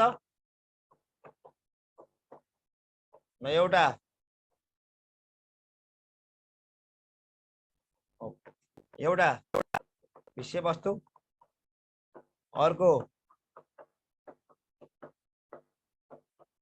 पाठ्यपुस्तक, अर्को शिक्षण विधि,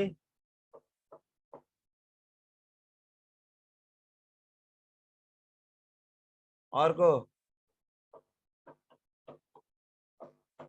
ल त ल हेरियो क्वेसन कसले सक्नुहुन्छ हेरौँ। पाठ्यक्रमलाई स्वरूप दिने विषयवस्तु हो भने कक्षा कोठामा कार्यान्वयन गर्ने कुन हो? विषयवस्तु हो, पाठ्यक्रम हो, शिक्षण विधि हो, मूल्याङ्कन हो। ल भन्नुहोस्, ल भन्नुहोस् त।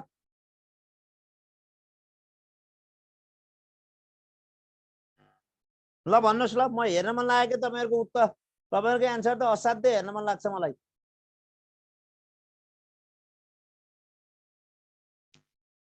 असाध्यै हेर्न मन लाग्छ तपाईहरुको एन्सर। कक्षागत रूपमा राखिएका सिका उपलब्धिहरू विषयवस्तु सैद्धान्तिक प्रयोगात्मक रूपमा त यो पाठ्यक्रम भइहाल्यो यसको उत्तर। अब अर्को उत्तर, पाठ्यक्रमलाई स्वरूप दिने विषयवस्तु हो भने कक्षा कोठामा कार्यान्वयन गर्ने कुन हो? विषयवस्तु हो, शिक्षण विधि हो, पाठ्यपुस्तक हो, मूल्याङ्कन हो? ल भन्नुहोस्, ल भन्नुहोस् कुन हो?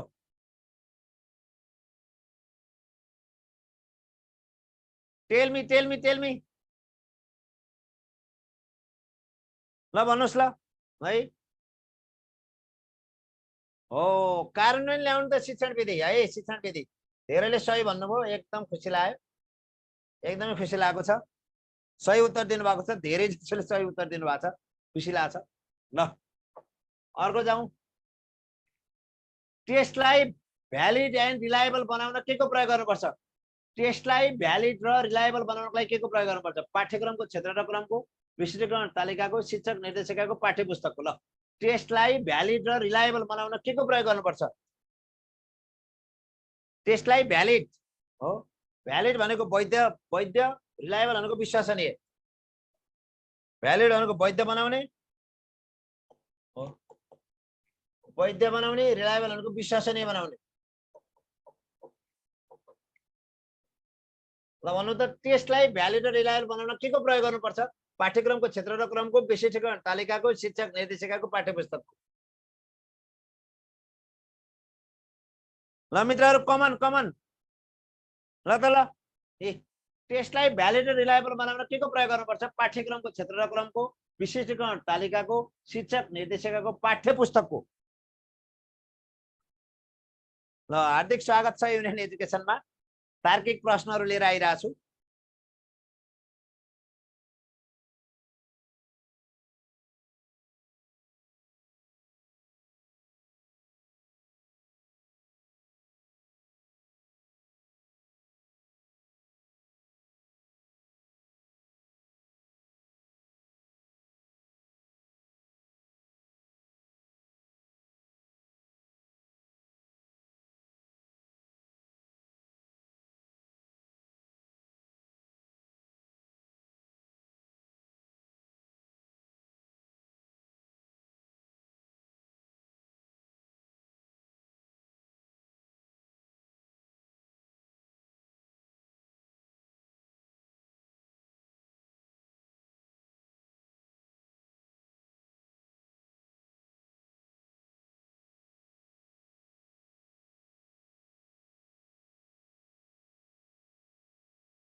विशिष्टीकरण तालिकाको प्रयोग है त।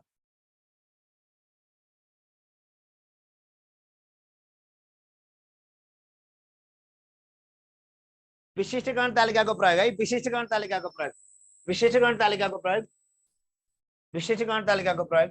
म अगाडि बढेँ। सुधारात्मक तथा रचनात्मक मूल्याङ्कन कुन मूल्याङ्कन हो? निर्णयात्मक मूल्याङ्कन, निर्माणात्मक मूल्याङ्कन, निदानात्मक मूल्याङ्कन, प्रारम्भिक मूल्याङ्कन। ल सुधारात्मक तथा रचनात्मक मूल्याङ्कन कुन मूल्याङ्कन हो? निर्णयात्मक मूल्याङ्कन, निर्माणात्मक मूल्याङ्कन, निदानात्मक मूल्याङ्कन, प्रारम्भिक मूल्याङ्कन। ल भन्नुहोस्, सुधारात्मक तथा रचनात्मक मूल्याङ्कन कुन मूल्याङ्कन हो? निर्णयात्मक मूल्याङ्कन, निर्माणात्मक मूल्याङ्कन, निदानात्मक मूल्याङ्कन र प्रारम्भिक मूल्याङ्कन। Come on guys.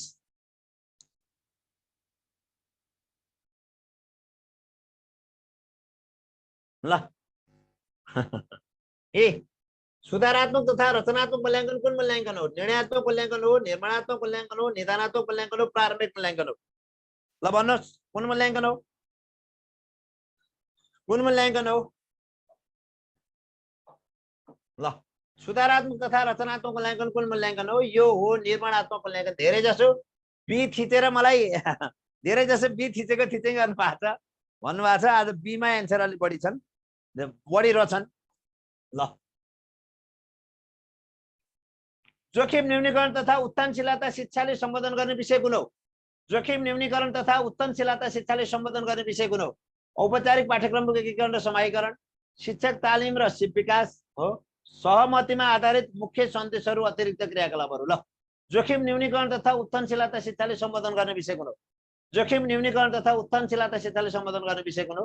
औपचारिक पाठ्यक्रमको एकीकरण र सहजीकरण, समाहीकरण, शिक्षक तालिम र सिप विकास, सहमतिमा आधारित मुख्य सन्देशहरू, अतिरिक्त क्रियाकलापहरू। ल भन्नुहोस्।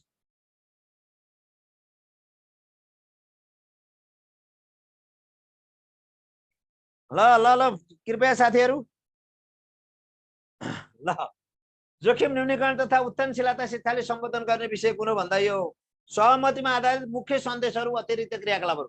हेर्नुहोस् है, खाली डी मात्रै लगाउन आउँछ तपाईहरुलाई, खाली डी मात्रै लगाउन आउँछ है। जोखिम न्यूनीकरण तथा उत्थानशीलता शिक्षाले सम्बोधन गर्ने विषय कुन हो भन्दा सहमतिमा आधारित मुख्य सन्देशहरू, अतिरिक्त क्रियाकलापहरू। हेर्नुहोस् है, जोखिम न्यूनीकरण तथा उत्थानशीलता शिक्षाले सम्बोधन गर्ने विषय कुन हो? यसले हो सहमतिमा आधारित मुख्य सन्देशहरू, अतिरिक्त क्रियाकलापहरू। यो आइएमपी क्वेसन हो यो, आइएमपी क्वेसन हो यो। जोखिम न्यूनीकरण तथा उत्थानशीलता शिक्षाले सम्बोधन गर्ने विषय कुन हो? सहमतिमा आधारित मुख्य सन्देशहरू, अतिरिक्त क्रियाकलापहरू।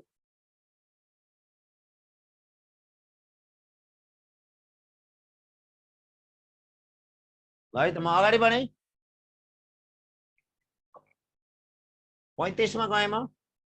बहुभाषिक शिक्षण पद्धति भन्नाले के बुझिन्छ? एउटा व्यक्तिले धेरै भाषा पढ्ने, स्थानीय भाषामा शिक्षण गर्ने, विद्यार्थीको भाषिक विविधतालाई ध्यानमा राखी शिक्षण गर्ने, शिक्षकले जानेको भाषामा शिक्षण गर्ने। ल, बहुभाषिक शिक्षण पद्धति भन्नाले के बुझिन्छ?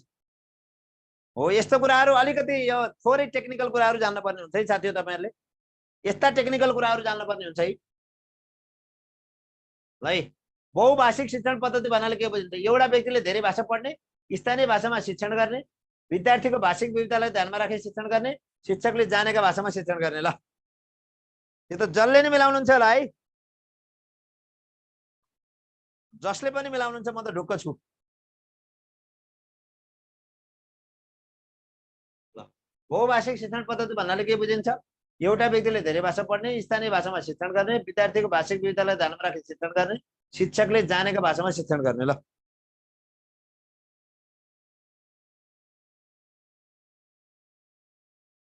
भनिबक्सोस्। ल, यसको सही उत्तर हो, यसको सही उत्तर हो विद्यार्थीको भाषिक विविधतालाई ध्यानमा राखी शिक्षण गर्ने। यो त सबैले मिलाउनु भएको छ। यस्ता अलिकति टेक्निकल टर्महरू जान्न पर्छ। तपाईहरुको पढाइ पुगेकै छ जस्तो लाग्छ मलाई, पढाइ पुर्याउनु भएकै छ जस्तो लाग्छ। ल,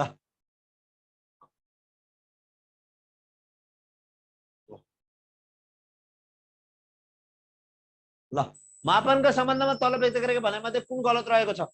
ल है त, मापनका सम्बन्धमा तल व्यक्त गरेका भनाइहरू मध्ये कुन गलत रहेको छ? मापन भनेको वस्तुमा भएको मूर्त र अमूर्त गुणलाई अङ्कमा परिणत गर्नु हो। मापनले वस्तुमा रहेको गुणलाई खास नियमको आधारमा अङ्क प्रदान गर्छ। मापन र मूल्याङ्कनका बीचमा केही भिन्नता छैन, मापन भन्नु नै मूल्याङ्कन हो। मापनले प्रदान गरेको अङ्कले वस्तुमा रहेको गुणहरूको परिमाणात्मक प्रतिनिधित्व गर्दछ। ल भन्नुस्, मापनका सम्बन्धमा तल व्यक्त गरिएका भनाइहरू मध्ये कुन गलत रहेको छ? ल भन्नुस्, कुन गलत छ?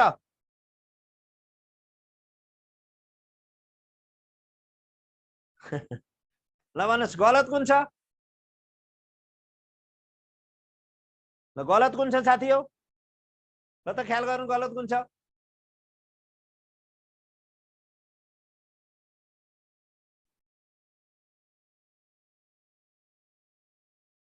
ल है त, गलत कुन छ? ल, मापन र मूल्याङ्कनका बीचमा केही भिन्नता छैन, मापन यो गलत हो, यो गलत हो। हेर, यो गलत है। मापन र मूल्याङ्कन बीचमा केही भिन्नता छैन, मापन भन्नु नै गलत हो भन्ने यो गलत हो। किनकि मापन मूल्याङ्कनको साधन हो, मापन मूल्याङ्कनको एउटा साधन हो। मापन मूल्याङ्कनको एउटा के हो? मापन मूल्याङ्कनको एउटा के हो? एउटा साधन हो। यो थाहा पाउनु पर्यो। मापन मूल्याङ्कनको एउटा के हो? साधन हो भने बल्ल ठिक हुन्थ्यो। यो भनाइ गलत छ, यो भनाइ गलत छ। मापन भनेको वस्तुमा भएको मूर्त र अमूर्त गुणलाई अङ्कमा परिणत गर्नु, यो ठिक छ। मापनले वस्तुमा रहेको गुणलाई खास नियमको आधारमा अङ्क प्रदान गर्छ, यो पनि ठिक छ। यो मापनले प्रदान गरेको अङ्कले वस्तुमा रहेको गुणहरूको परिमाणात्मक प्रतिनिधित्व गर्छ, यो पनि ठिक छ। तर मापन र मूल्याङ्कनका बीचमा केही भिन्नता छैन, मापन भन्ने मूल्याङ्कन गलत हो। वास्तवमा के हो? मापन मूल्याङ्कनको एउटा साधन हो, मापन भनेको मूल्याङ्कन होइन। मापन मूल्याङ्कनको एउटा साधन हो, त्यसकारणले यो भनाइ गलत छ। मापन भनेको मूल्याङ्कनको एउटा साधन हो, मापन भनेको मूल्याङ्कनको एउटा साधन हो। मापन र मूल्याङ्कन एउटै हैनन् हो। मूल्याङ्कनलाई मापनले सहयोग गर्छ, मूल्याङ्कनलाई मापनले सहयोग गर्छ, मूल्याङ्कनलाई मापनले के गर्छ? सहयोग गर्छ, मूल्याङ्कनलाई मापनले सहयोग गर्छ, मूल्याङ्कनले मापनलाई के गर्छ? सहयोग गर्छ। यही हो बुझ्ने हामीले, मूल्याङ्कनले मापनलाई सहयोग गर्छ। नियम अनुसार अंक प्रदान गर्नु मापन हो भने मापनलाई परिभाषित गर्ने विद्वान तलका मध्ये के हुन्? टाइलर हुन् हो, नुनान्ले हुन्, जोन डेबी हुन्, जर्जी पियाने हुन्। ल, नियम अनुसार अंक प्रदान गर्नु मापन हो भनेर कसले भनेको? Measurement is the assignment of numeral according to rule भनेर मापनलाई परिभाषित गर्ने को हुन्? मापनलाई यसरी परिभाषित गर्ने को हुन्? नियम अनुसार अंक प्रदान गर्नु मापन हो भनेर परिभाषित गर्ने को हुन्? नियम अनुसार अंक प्रदान गर्नु मापन भनेर परिभाषित गर्ने कुन हुन्? ल भन्नुस्।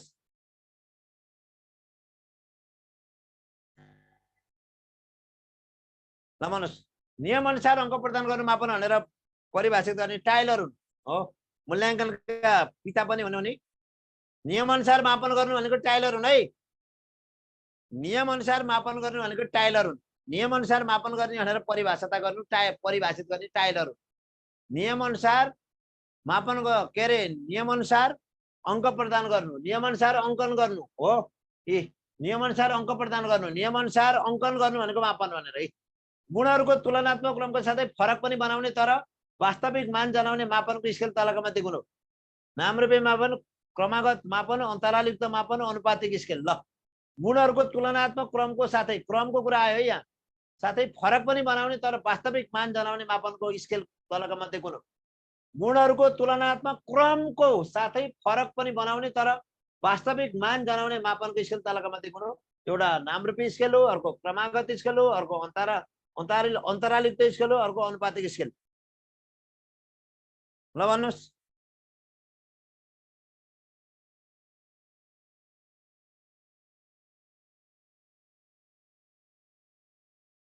भनिबक्सोस्।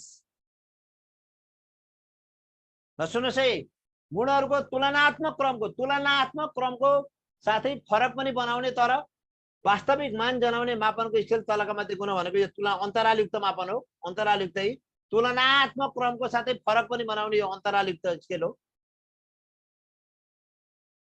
ल, मूल्याङ्कनका अन्य साधन मध्ये रूपरेखले केलाई जनाउँछ? मूल्याङ्कनका लागि तयार पारेको निर्देशिका, मूल्याङ्कनका लागि तयार पारेको अङ्कगणितीय मापदण्ड, मूल्याङ्कनको विश्वसनीयता मापन, मूल्याङ्कनको सैद्धान्तिक र व्यवहारिक पक्षको लेखाजोखा। है, मूल्याङ्कनका अन्य साधन मध्ये रूपरेखले केलाई जनाउँछ? ल त ल भन्नुस्। ल, मूल्याङ्कनका अन्य साधन मध्ये रूपरेखले केलाई जनाउँछ? मूल्याङ्कनका अन्य साधन मध्ये रूपरेखले केलाई जनाउँछ?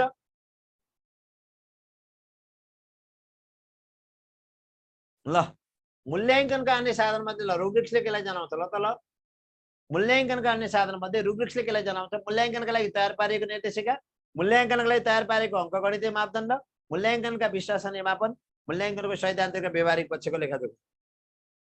ल भन्नुस्। यो रूब्रिक्स त तपाईहरुले आउँछ है, एक्जाममा तपाईहरुको रूब्रिक्स आउने सम्भावना बढी छ। रूब्रिक्स भनेको के हो भनेर, मूल्याङ्कनका अन्य साधन हो रूब्रिक्स।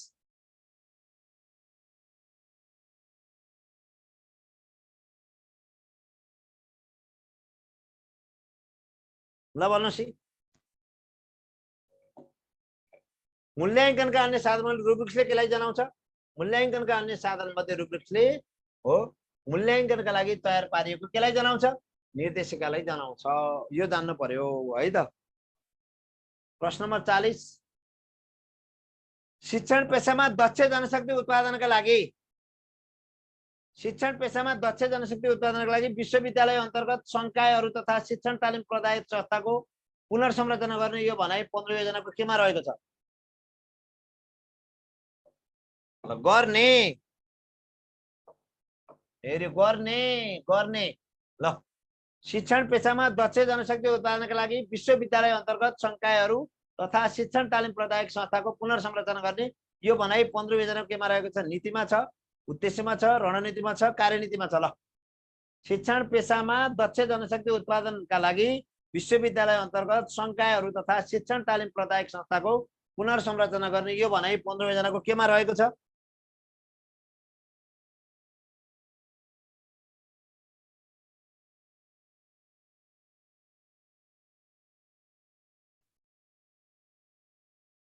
ल यसको सही भन्नुभएको छ, यो रणनीतिमा छ, यो रणनीतिमा छ, रणनीतिमा छ। शिक्षण पेशामा अब्बल प्रतिभालाई प्रवेश गराउन विश्वविद्यालयबाट उत्कृष्ट अङ्क हासिल गरेका प्रतिभालाई सोझै शिक्षण पेशामा प्रवेश गर्न पाउने कानुनी व्यवस्था गरिनेछ। यो भनाइ 15 योजनाको केमा रहेको छ? लै शिक्षण पेशामा अब्बल प्रतिभाहरूलाई प्रवेश गराउन विश्वविद्यालय उत्कृष्ट अङ्क हासिल गरेका प्रतिभालाई सोझै शिक्षण पेशामा प्रवेश पाउने कानुनी व्यवस्था गरिनेछ। यो भनाइ 15 योजनाको केमा रहेको छ? नीतिमा छ, उद्देश्यमा छ, रणनीतिमा छ, कार्यनीतिमा छ।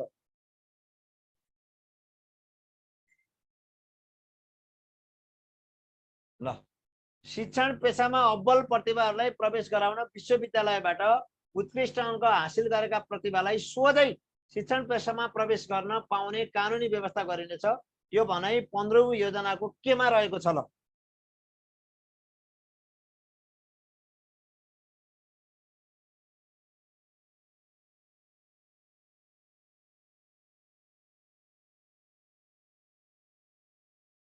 ल भन्नुहोस् केमा रहेको छ? ल सही भन्नुभएको छ, कार्यनीतिमा छ। यो कार्यनीतिमा छ। कार्यनीतिमा कार्यमूलक अनुसन्धानका सन्दर्भमा असान्दर्भिक कुन हो? कार्यमूलक अनुसन्धानका सन्दर्भमा असान्दर्भिक कुन हो? कार्यमूलक अनुसन्धान पेशागत सुधार लक्षित छ। यो अनुसन्धान र कार्यबीचको तारतम्यता हो। शिक्षकको कार्य सम्पादन मूल्याङ्कनमा यसलाई आधार बनाइएको छ। यो एक प्रकारको विशिष्ट सैद्धान्तिक अनुसन्धान हो। ल कार्यमूलक अनुसन्धानका सन्दर्भमा असान्दर्भिक कुन छ? कुन भनाइ ठिक छैन भन्न खोजेको के? कार्यमूलक अनुसन्धानको सन्दर्भमा कुन भनाइ ठिक छैन भनेको? ल कार्यमूलक अनुसन्धानका सन्दर्भमा असान्दर्भिक कुन हो? कार्यमूलक अनुसन्धान पेशागत सुधार लक्षित छ। यो अनुसन्धान र कार्यबीचको तारतम्यता हो। शिक्षकको कार्य सम्पादन मूल्याङ्कनमा यसलाई आधार बनाइएको छ। यो एक प्रकारको विशिष्ट सैद्धान्तिक अनुसन्धान हो। हेर त यो धेरैले गलत गर्नुभएको छ। यो धेरैले गलत। ल त एन्सर हेरौँ। धेरैले एन्सर गलत भन्छन्। हेरौँ त एन्सर।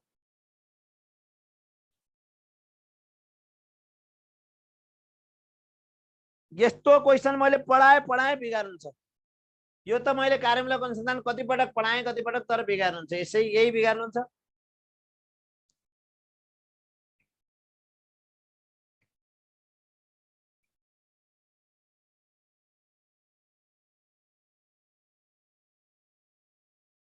कार्यमूलक अनुसन्धान पेशागत सुधारका लागि लक्षित छ। यो गलत हो। कार्यमूलक अनुसन्धान त पेशागतै सुधारका लागि गरिन्छ साथी हो। कार्यमूलक अनुसन्धान पेशागत सुधारमा लक्षित छ। यो ठिक छ। यो अनुसन्धान र कार्यबीचको तारतम्यता यो पनि ठिक छ। शिक्षकको कार्य सम्पादन मूल्याङ्कनमा यसलाई आधार बनाएको छ। यो पनि ठिक छ। यो एक प्रकारको विशिष्ट सैद्धान्तिक अनुसन्धान होइन। यो सैद्धान्तिक होइन। यो गलत छ। यो अनुसन्धान सैद्धान्तिक होइन। यो अनुसन्धान व्यवहारिक हो भनेर मैले पढाएको होइन। यो अनुसन्धान व्यवहारिक हो भनेर मैले पढाएको केही न। कार्यमूलक अनुसन्धान व्यवहारिक हो भनेर पढाएको, सैद्धान्तिक होइन। कार्यमूलक अनुसन्धान त व्यवहारिक हो। कार्यमूलक अनुसन्धान पेशागत सुधार लक्षित छ। यो ठिक छ। शिक्षकको पेशागत सुधार गर्ने, यो ठिक छ। यो अनुसन्धान र कार्यबीच सामञ्जस्य गर्ने हो, समन्वय गर्ने, यो पनि ठिक छ। अनुसन्धान र कार्यबीच समन्वय गर्ने, यो पनि ठिक छ। शिक्षकको कार्य सम्पादन मूल्याङ्कनमा यसलाई आधार बनाइएको छ। यो पनि ठिक छ। कार्य सम्पादन मूल्याङ्कनका लागि अङ्क छुट्याइएको छ नि। पढुवाका लागि 5 अङ्क छुट्याइएको छैन। पढुवाका लागि कार्यमूलक अनुसन्धान बापत 5 अङ्क छुट्याइयो, पनि ठिक छ। र यो एक प्रकारको विशिष्ट सैद्धान्तिक अनुसन्धान होइन। यो व्यवहारिक अनुसन्धान। त्यसकारणले यो भनाइ असान्दर्भिक छ। यो भनाइ असान्दर्भिक छ है त। पुरा क्लियर? कार्यमूलक अनुसन्धान सैद्धान्तिक हुँदैन। यो व्यवहारिक प्रकृतिको हुन्छ। तत्काल समस्या समाधानमा आधारित धनको व्यवहारिक हो। तत्काल समस्या समाधानमा आधारित धनको व्यवहारिक हो।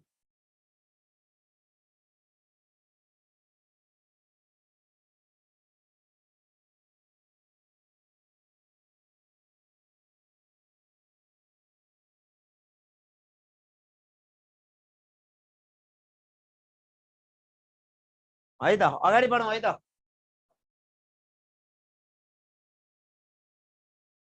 कार्यमूलक अनुसन्धान शिक्षक प्रतिबिम्बात्मक सिकाइ र नमुना हो। यो भनाइ तलका मध्ये कुन विद्वानको हो? कार्यमूलक अनुसन्धान शिक्षकको प्रतिबिम्बात्मक सिकाइ र नमुना हो। यो भनाइ तलका मध्ये कुन विद्वानको हो? कार्यमूलक अनुसन्धान शिक्षकको प्रतिबिम्बात्मक सिकाइ र नमुना हो। यो भनाइ तलका मध्ये कसको? हो म्यागी कोट्स वालेस स्टेफन केम्बिस र म्याक टाग्राट कार्यमूलक अनुसन्धान शिक्षकको प्रतिबिम्बात्मक सिकाइ र नमुना हो यो भनाइ तलका मध्ये कुन विद्वानको यो वालेसको हो यो पहिला पनि पढिसकेछ वालेसको हो what do you mean by हो एस्ट्रोनगस लर्निङ ल one way communication two way communication हो फिजिकल कम्युनिकेसन हो यो र all of the above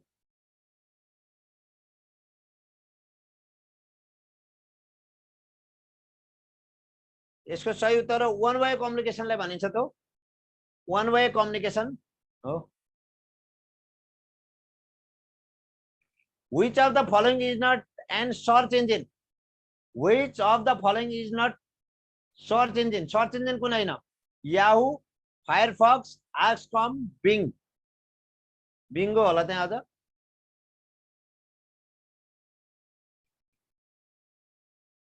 Firefox हैन मिलाइसक्नु भएको छ फायरफक्स हैन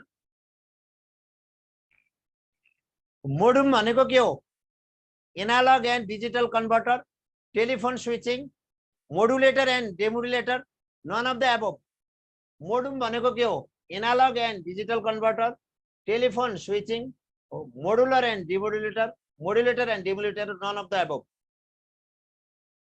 मोडुम भनेको के हो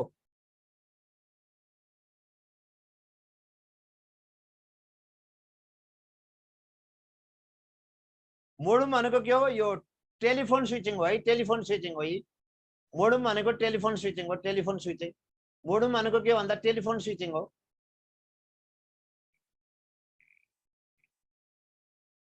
छुटेको संख्या पत्ता लगाउनुहोस् ल छुटेको संख्या पत्ता लगाउनुहोस् 2 1 1/2 1/4 डट डट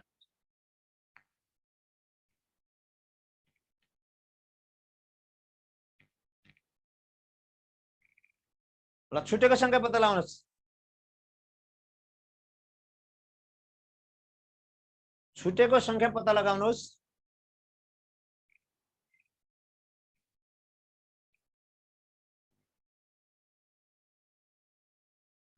छुटेको संख्या पत्ता लगाउनुहोस् 2 1 1/2 1/4 ल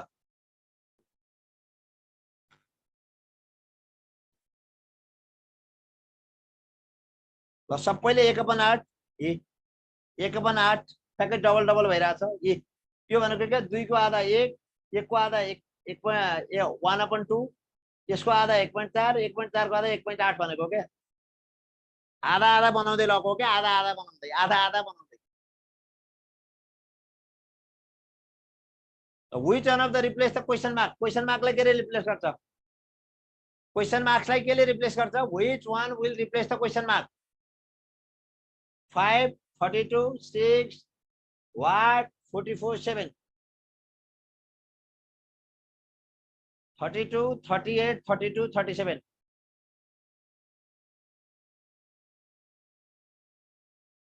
ल यसको सही उत्तर 37 RS 4855 को 15% कति हुन्छ RS 4855 को 15% कति हुन्छ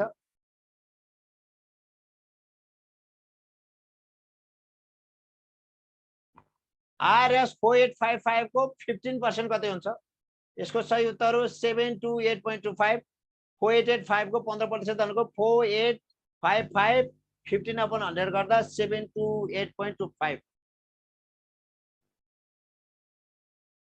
यदि रु 25 को सामानलाई 20% नाफा खाई बेच्नु पर्दा कतिमा बेच्नु पर्छ यदि रु 25 को सामानलाई 20% नाफा खाई बेच्दा कतिमा बेच्नु पर्छ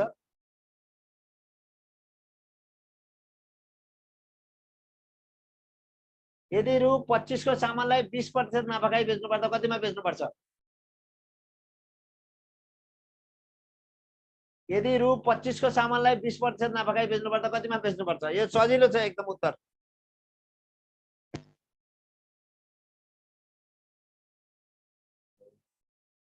यो त सिधै आइहाल्यो यो 5 जोडिन्छ यसै 30% भइहाल्यो 30 रु 25 को 20% को 25 × 20/100 को 5 हो र यी 25 मा 5 जोड्दा 30 हुन्छ ल अब सम्पूर्ण साथीहरुलाई हार्दिक स्वागत छ।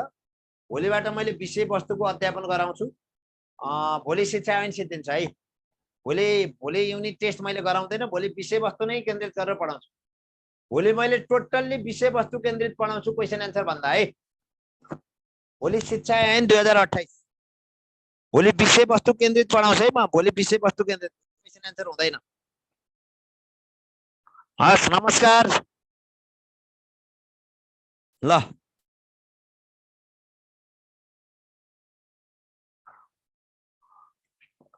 नमस्कार साथीहरु, हस्, शुभरात्रि शुभरात्रि।